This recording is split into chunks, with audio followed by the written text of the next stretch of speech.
ವೀಕ್ಷಕ ನಮಸ್ಕಾರ. ನಾನು ನಿಮ್ಮ ಅರ್ಜು, ಮೈಸೂರು ಜಿಲ್ಲಾ ವರದಿಗಾರ. ಇವತ್ತು ನಾನು ಇಷ್ಟೊತ್ತ ಆದರೂ ಕೂಡ ತಡರಾತ್ರಿ ಲೈವ್ ಬಂದಿರೋ ಕಾರಣ ಅಂದರೆ ಇವತ್ತು ಆಧ್ಯಾತ್ಮಿಕದಲ್ಲಿ ಮುಖ್ಯವಾಗಿ ಒಂದಷ್ಟು ವಿಚಾರಗಳನ್ನ ಮಾತಾಡೋದಿದೆ. ಹಾಗೆಯೇ ಮುಖ್ಯವಾಗಿ ಮೈಸೂರಿನಲ್ಲಿ ರಾಮಕೃಷ್ಣ ಆಶ್ರಮದ ಅವರ ಒಡನಾಟ ಇರುವಂಥ ಒಬ್ಬರು ಪ್ರಮುಖರು ನನ್ನ ಜೊತೆಗಿದ್ದಾರೆ. ನಾನು ಇಷ್ಟೊತ್ತಲ್ಲಿ ಲೈವ್ ಮಾಡೋಕ್ಕೆ ಕಾರಣ ಕೂಡ ಅವರೇನೆ. ಒಂದು ಆಧ್ಯಾತ್ಮಿಕ ವಿಚಾರಗಳನ್ನ ಕೂಡ ಮಾತಾಡ್ಸೋಣ ಅಂತ ಅವ್ರ ಜೊತೆ ಒಂದಷ್ಟು ಸಂವಾದಗಳನ್ನ ನಡೆಸುವಂಥ ಒಂದು ಪ್ರಕ್ರಿಯೆ ಮಾಡೋಣ ಅಂತ. ಅದು ಪರಮಶ್ರೀಗಳ ವಿಚಾರಗಳು, ಜೊತೆಗೆ ಅವರು ಕೂಡ ನಮ್ಮ ಜೊತೆ ಇದ್ದಾರೆ. ಮತ್ತು ಸ್ವಾಮಿ ವಿವೇಕಾನಂದರ ಎಲ್ಲ ತಪೋ ವಿಚಾರಗಳನ್ನ ಕೂಡ ನಾವು ಮಾತಾಡ್ಬೋದು. ಅದು ಹೆಚ್ಚಾಗಿ ಅವರ ಪರಮ ಭಕ್ತರಾದಂತಹ ನಮ್ಮ ಗುರುಗಳು ಕೂಡ ಇದ್ದಾರೆ. ಅವ್ರು ಯಾರೇನು ಅಂತ ಕೂಡ ನಿಮ್ಗೆ ಹೇಳ್ತಾ ಹೋಗ್ತೀನಿ. ಅವ್ರ ಜೊತೆ ಮಾತಾಡ್ತಾ ಹೋಗೋಣ. ಗುರುಗಳೇ ನಮಸ್ಕಾರ. ನಮಸ್ಕಾರ. ಹರಿ ಓಂ ನಮಸ್ತೆ. ಜೈ ಕೃಷ್ಣ.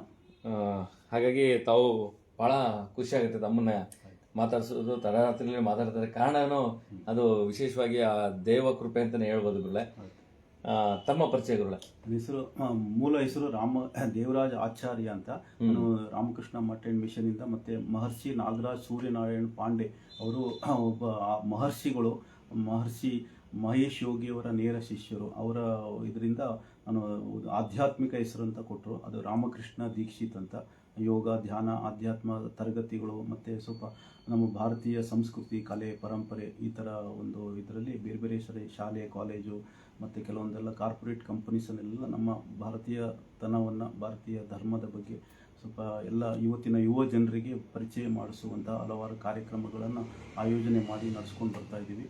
ಅದಕ್ಕಿಂತ ಮುಂಚೆ ನಾನು IISc, Indian institute of science, ಭಾರತೀಯ ವಿಜ್ಞಾನ ಮಂದಿರ, ಅಲ್ಲಿ ಏರೋಸ್ಪೇಸ್ ಇಂಜಿನಿಯರಿಂಗ್ ಡಿಪಾರ್ಟ್ಮೆಂಟಲ್ಲಿ ನಾನು ಪ್ರಾಜೆಕ್ಟ್ ಅಸಿಸ್ಟೆಂಟ್ ಆಗಿ ಅಲ್ಲಿಯೂ ಸಹ ಈ ಆಧ್ಯಾತ್ಮಿಕ ಆ್ಯಕ್ಟಿವಿಟೀಸನ್ನೆಲ್ಲ ಪ್ರೊಫೆಸರ್ CNR ರಾವ್ ಮತ್ತು ಡಾಕ್ಟರ್ HS ಮುಕುಂದ, ಈ ಥರ ಹಲವಾರು ಜನರ ಸಹಕಾರದಿಂದ, ಮತ್ತು ಒಬ್ಬರು ಯೋಗ ಗುರುಗಳಿದ್ದಾರೆ ಓಂ ಸಾಯಿ ಅಂತೇಳಿ, ಅವ್ರ ಮೂಲಕ ಎಲ್ಲ ಇದೆಲ್ಲ ಕಾರ್ಯಕ್ರಮ. ಓಂಕಾರ್ ಅಂತ, ಅವರು ಏರೋಸ್ಪೇಸ್ ಡಿಪಾರ್ಟ್ಮೆಂಟಲ್ಲಿ ಅಸೋಸಿಯೇಟ್ ಪ್ರೊಫೆಸರ್ ಆಗಿದ್ದಾರೆ. ಅವರು BKS ಅಯ್ಯಂಗಾರ್ ಅವರ ಶಿಷ್ಯ.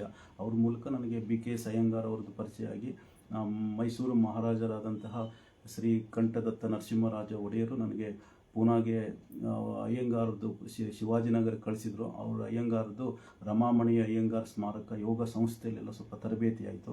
ಅದಾದ ನಂತರ ಮಲ್ಲಾಡಿಹಳ್ಳಿಯ ಗುರುಗಳಾದಂತಹ ಶ್ರೀ ರಾಘವೇಂದ್ರ ಸ್ವಾಮಿಗಳು, ಅರ್ಥಾತ್ ಇಂತಹ ಒಬ್ಬ ಅಪಾರ ಶಕ್ತಿ ಚೈತನ್ಯ ಭಗವಂತನ ಕಡೆಯಿಂದ ಬರುತ್ತೆ ನಿಮಗೆ, ಆ ಯೋಗ ಸಾಧನೆಯಲ್ಲಿದ್ದರೆ ಅಂತ ಅವ್ರ ಜೀವನವೇ ಒಂದು ಸ್ಫೂರ್ತಿದಾಯಕ. ಅವರು ಅತ್ಯಂತ ಕಡವು ಬಡತನದ ಮನೆಯಲ್ಲಿ ನಂಬೂದಿರಿ ಇದರಲ್ಲಿ ಹುಟ್ಟಿ, ಅವರು ಇದು ಒಂದು ದೇವಸ್ಥಾನಕ್ಕೆ ಬರಬೇಕಾದ್ರೆ ಅಲ್ಲಿ ಅವ್ರ ತಾಯಿ ತೀರ್ಕೊಂಡ್ಬಿಡ್ತಾರೆ. ನಮ್ಮ ತಂದೆ ಮಗನ ಸಾಕಿ ಇದು ಮಾಡೋಕ್ಕಾಗಲ್ಲ ಅಂತ ಅವರು ಒಬ್ಬರು ಮನೇಲಿ ಉಳ್ಕೊಂಡಿರ್ತಾರೆ. ಅವರಿಗೆ ದಾನವಾಗಿ ಅವ್ರನ್ನ ಕೊಟ್ಬಿಡ್ತಾರೆ. ಅವರೇ ಸಾಕಿ ಬೆಳೆಸಿ ಅವ್ರನ್ನ ಒಂದು ಉತ್ಕೃಷ್ಟ ಮನುಷ್ಯನನ್ನಾಗಿ ಮಾಡ್ತಾರೆ.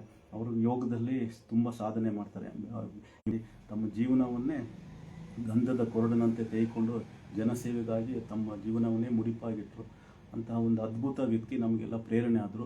ಮೈಸೂರಿಗೆ ನಾವು ನೆಲೆಸಿ ಇದೇ ಥರ ಒಂದು ಸೇವೆ, ಸಮಾಜದ ಬಗ್ಗೆ ನಮ್ಮ ಕೈಲಾದ ಅಳಿಲು ಸೇವೆಯನ್ನು ಮಾಡಬೇಕಂತ ಈ ರಾಮಕೃಷ್ಣ ವಿವೇಕಾನಂದ ಯೋಗಾಶ್ರಮ ಅಂತ, ಆಮೇಲೆ ವಿದೇಶಕ್ಕೆ ತೆರೆದ ಮೇಲೆ ತಂದೆ ತಾಯಿನೇ ಗಮನಿಸಲ್ಲ, ವೃದ್ಧಾಶ್ರಮ, ಅನಾಥಾಶ್ರಮಕ್ಕೆ ಆಗ್ತಾ ಇದ್ದಾರೆ. ಆ ಒಂದು ಪರಿಕಲ್ಪನೆ ಹೋಗಬೇಕು. ತಂದೆ ತಾಯಿಯನ್ನು ಅವರು ದೇವ್ರ ಥರ ಪೂಜಿಸಬೇಕು, ಅವ್ರು ನೋಡ್ಕೋಬೇಕು ಅಂತ ನಮ್ಮ ಕಳ್ಕಳಿಯ ಮನವಿ.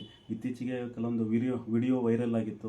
ಮಕ್ಕಳು ಅಮೇರಿಕಾದಲ್ಲಿದ್ದಾರೆ, ತಂದೆಯನ್ನು ತೊಗೊಂಡೋಗಿ ವೃದ್ಧಾಶ್ರಮಕ್ಕೆ ಹಾಕ್ತಾರೆ. ವೃದ್ಧಾಶ್ರಮದಲ್ಲಿ ತಂದೆ ತೀರ್ಕೊಂಡಾಗ ಆ ವೃದ್ಧಾಶ್ರಮ ನೋಡ್ಕೊಳ್ಳೋರು ಅವ್ರ ಮಕ್ಕಳು ತಿಳಿಸ್ತಾರೆ, ಅಮೇರಿಕಾದ ಕ್ಯಾಲಿಫೋರ್ನಿಯಾ ಎಲ್ಲೋ ಇದ್ದಾಗ ತಿಳಿಸ್ತಾರೆ, ಹಿಂಗೆ ನಿಮ್ಮ ತಂದೆಯವ್ರು ತೀರ್ಕೊಂಡಿದ್ದಾರೆ, ಅಂತಿಮ ಕಾರ್ಯಕ್ಕೆ ನಾವು ಬಾಡಿಯನ್ನು ಫ್ರೀಜ್ನಲ್ಲಿ ಇಟ್ಟಿದ್ದೀವಿ, ದಯವಿಟ್ಟು ಬಂದು ಇದು ಮಾಡಿ ಅಂದಾಗ ಅವರು ನಮ್ಗೆ ಟೈಮ್ ಇಲ್ಲ, ರಜಾ ಇಲ್ಲ, ಬರೋಕ್ಕಾಗಲ್ಲ, ನೀವೇ ಕಾರ್ಯ ಮಾಡಿ ಅದು ವಿಡಿಯೋದಲ್ಲಿ ತೋರಿಸ್ಬಿಡಿ ಅಂತ ಹೇಳ್ತಾರೆ. ಇಂಥ ಒಂದು ಪರಿಸ್ಥಿತಿ ಬಂದಿದೆ. ಒಂದು ಮಾನವೀಯತೆಯೇ ಸತ್ತು ಹೋಗುವಂಥ ಪರಿಸ್ಥಿತಿ. ಕೋಟ್ಯಾಂತರ ರೂಪಾಯಿ ಸಂಬಳ ತಗೋಬೋದು, ಮನುಷ್ಯತ್ವ ಎಲ್ಲ ಆದಮೇಲೆ ಏನೂ ಬೆಲೆ ಇಲ್ಲ. ಮನುಷ್ಯತ್ವವೇ, ಮಾನವೀಯತೆಯೇ ದೊಡ್ಡದು. ವಿವೇಕಾನಂದ ಅದಕ್ಕೋಸ್ಕರ ಹೋರಾಟ ಮಾಡಿದರು. ರಾಮಕೃಷ್ಣ ಪರಮಹಂಸರು ಎಲ್ಲ ಹಿಂದೂ, ಮುಸ್ಲಿಂ, ಕ್ರೈಸ್ತ ಎಲ್ಲ ಧರ್ಮವನ್ನು ಅನುಸರಣೆ ಮಾಡಿ ಕೊನೆಗೆ ಸನಾತನ ಧರ್ಮವೇ ಎಲ್ಲದಕ್ಕಿಂತ ಶ್ರೇಷ್ಠ, ಎಲ್ಲ ಧರ್ಮದ ಅಂಶವೂ ಅದರಲ್ಲಿದೆ ಅಂತ ಅದನ್ನು ಮಾಡಿದ್ರು. ಯಾರೂ ಅವ್ರನ್ನ ನೀವು ಹಿಂದೂ, ಕ್ರಿಶ್ಚಿಯನ್ನು, ಮುಸ್ಲಿಂ ಅಂತೇಳಿ ಬೇರೆ ಮಾಡಲಿಲ್ಲ. ಎಲ್ಲರನ್ನೂ ಒಂದು ಭ್ರಾತೃ ವಾತ್ಸಲ್ಯದಿಂದ, ಮಾನವೀಯತೆಯಿಂದ ನೋಡಿದ್ರು. ಆ ಒಂದು ಪರಿಕಲ್ಪನೆ ಇಂದಿನ ಜನರಲ್ಲಿ ಬರಬೇಕು. ಆವಾಗ ಯಾವುದೇ ರೀತಿಯ ರಾಗ, ದ್ವೇಷ, ಮತೀಯ ಸಂಘರ್ಷಗಳಿಲ್ಲದೆ ನಾವು ಬದುಕ್ಬೋದು. ಭಾರತೀಯರೆಲ್ಲ ಅಣ್ಣ ತಮ್ಮಂದಿರು ಆ ಥರ ಅಂತ. ಅವರು ಧರ್ಮ ಅವ್ರ ಮನೇಲಿ ಪಾಲನೆ ಮಾಡ್ಕೊಳ್ಳಿ, ಹೊರಗಡೆ ಎಲ್ಲ ನಾವು ಒಂದು ಅಂತ ನಾವು ಇದು ಮಾಡ್ಕೋಬೇಕು. ಇದೇ ನಮ್ಮ ಮೂಲ ಉದ್ದೇಶ. ಅದಕ್ಕಾಗಿ ಅದಕ್ಕೆ ಏನೇನು ಬೇಕು, ಯೋಗ, ಧ್ಯಾನ, ಯಮ, ನಿಯಮ. ನರೇಂದ್ರ ಮೋದಿಯವರು ವಿಶ್ವಸಂಸ್ಥೆಯಲ್ಲಿ ಅದನ್ನು ಘೋಷಿಸಿದಾಗ ಸುಮಾರು 170 ಕಂಟ್ರೀಸ್